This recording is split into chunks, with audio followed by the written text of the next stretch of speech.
이혼했고 양육비도 꽤 보내는데 매일 연락 오는 아내. 저는 결혼하고 아이까지 낳았지만 아내와 이혼했어요. 아내의 강박관념적인 성격과 매사 의심병 때문에 갈랐었어요. 제가 어디라도 갔다 오면 누구를 만났느냐 의심부터 하는 아내. 딸까지 낳았지만 어쩔 수 없었네요. 이혼하면서 딸은 아내가 키우지만 양육비는 꽤 주고 있어요. 딸이 부족함 없이 자라길 바라는 마음에서예요. 하지만 아이가 과자라도 사 먹으면 아내에게 연락 오네요. 과자값 절반 보내라고 학습지를 한다면서 학습지 교재비도 절반 보내라는 연락. 이런 식으로 매일 연락이 오네요. 양육비도 많이 보내는데 하나하나 절반 입금하라는 연락에 아주 질려버렸네요. 엊그제는 아이가 감기에 걸렸다면서 병원비와 약값 절반 입금하라고 하네요. 다 해서 10,000원도 넘지 않을 텐데 지금은 전 아내가 정신과 진료라도 받아야 하는 거 아닌가 모르겠네요. 결국 제가 그런 돈 모두 보내주겠다고 선포했어요. 다만 양육비 절반을 깎겠다고 하니 그러는 법이 어디 있냐면서 난리치네요. 그럼 돈 절반 입금하는 연락은 더 이상 하지 않겠다고 하고 양육비는 그대로 보낸다고 하니 별말이 없네요. 조카라고 예뻐했더니 남편놈 자식이었네. 직장에서 신입이 들어왔는데 나이는 저보다 많았어요. 쑥스러움도 잘 타고 그냥 눈여겨보다가 회식 자리에서 옆에 앉으며 서로 이야기를 많이 나누고 연락처도 주고받다가 사내 비밀 연애까지 하게 되었어요. 서로 알아가며 가족 이야기까지 나왔는데 남자친구에게는 여동생이 있다고 해요. 미혼모로 아기까지 낳았는데 부모님이 대신 키우고 있다고 했어요. 그런 점이 좀 걸렸지만 남자친구 자체로는 너무 좋은 사람이었어요. 결혼 이야기까지 나오고 데이트를 할 때 가끔 남자친구는 조카까지 데리고 나왔어요. 아직 어린 6살이라서 저도 귀여워했어요. 하지만 여동생이 자기 자식을 나몰라라 하는 게 좀 걸렸어요. 결혼식을 올리고 몇 달 후에 여동생도 결혼한다고 했어요. 하지만 아이는 데려가지 않는다길래 괘씸하다고 생각했어요. 시어머니는 본인이 체력이 안 된다며 조카를 데려다 친자식처럼 키우면 안 되냐고 물어봤지만 단칼에 거절했고 그런 어이없는 제안받은 게 화나서 남편 여동생에게 전화해서 따졌어요. 하지만 여동생은 무슨 소리냐며 본인 자식이 아니라고 말을 흘렸어요. 그러며 억울해 죽겠다며 실은 오빠 자식이라고 말을 해버렸어요. 그날로 남편과 시어머니께 나를 속인 거냐고 대들었어요. 그리고 저는 혼인무효 소송까지 걸고 모든 것은 변호사를 통해서 이야기를 하겠다고 하고 일절 전화도 안 받고 있어요.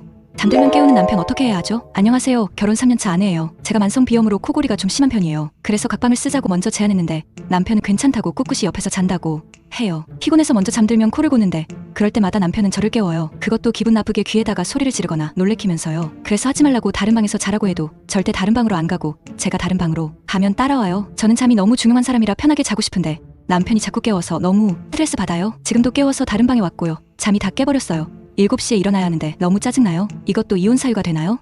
재혼을 했는데 전아내가 찾아와 난리를 피웠어요. 제 남편은 전아내가 바람이 나서 이혼을 하고 그 이후에 저를 만나서 재혼을 했어요. 남편은 부지런하고 성실함도 갖추었고 새로 오픈한 가게도 대박이 났어요. 쉬는 날에는 항상 가족과 함께하고 아이도 새아바를 좋아해서 저는 요즘 매일 행복을 느끼고 있어요. 그런데 남편의 소식을 들은 전아내가 어떻게 알아냈는지 가게까지 찾아왔고 내 남편을 다시 찾으러 왔다라면서 난동을 부렸어요. 전아내는 이혼 후에 불륜남에게 버림을 받고 전 재산을 탕진하였으며 가족들조차 손절한 상태라고 해요. 전아내는 누구를 만나고 싶어도 전 남편만큼 좋은 사람은 없었고 혼자 외롭게 지내고 있다며 저에게 본인의 남편 꼬셨다며 소리를 지르고 난리를 치다가 결국 경찰의 도움으로 여자는 끌려나갔는데 남편의 전아내가 불륜을 저지른 덕분에 저는 남편과 행복하게 살고 있다는 현실을 깨달아서 감사함을 느꼈어요.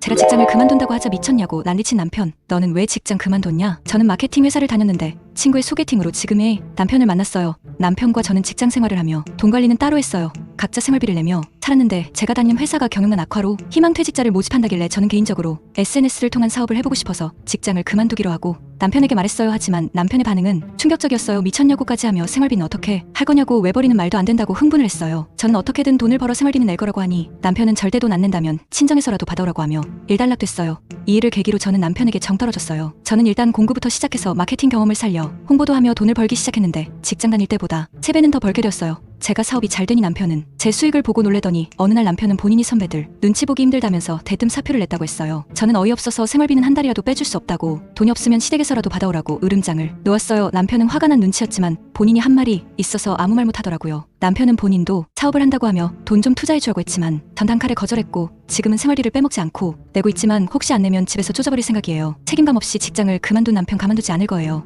전 남편이 제 후배와 바람을 피웠는데 복수 성공. 저는 결혼한 지 6개월 되었는데 남편이 제 직장 후배와 바람난 걸 알았어요. 얼마 전 회식 후에 취한 저를 데리러 와서는 제 후배가 남편과 눈이 맞았고 그렇게 둘은 저 몰래 연락을 하고 지내며 사랑에 빠지게 되었어요. 저는 이 사실을 알고 확실한 복수를 위해 증거를 차곡차곡 모았어요. 그리고 모든 준비가 끝났을 때 마침 시어머니 생일이 되었고 날짜에 맞춰 이혼 소송과 위자료 소송 소장을 보내줬어요. 그날은 초상날이 되었고 위자료도 충분히 잘 받고 이혼 소송도 잘 마무리되었어요. 그렇게 아무렇지도 않게 지내던 어느 날 직장 후배가 몸이 안 좋다고 사직하더라고요. 그러더니 프로필 사진에 초음파 사진과 결혼식 사진을 올려놨더라고요. 둘이 잘 사는 것 같아 너무 속상했어요. 그런데 직장에 그 후배 소문이 돌았어요. 후배가 낳은 자식이 전 남편 친자 불일치로 나와 질이 뒤집어졌다고 하는 거예요. 이 와중에 전 시아버지가 전 남편에게 더 이상은 망신이니 이혼할 생각하지 말라고 했고 전 남편은 시아버지에게 아버지 자식 아니냐며 막장의 막장 인생이 되었어요. 결국 시아버지 자식이라고 하네요. 드디어 속 시원하게 인생 살게 되었어요.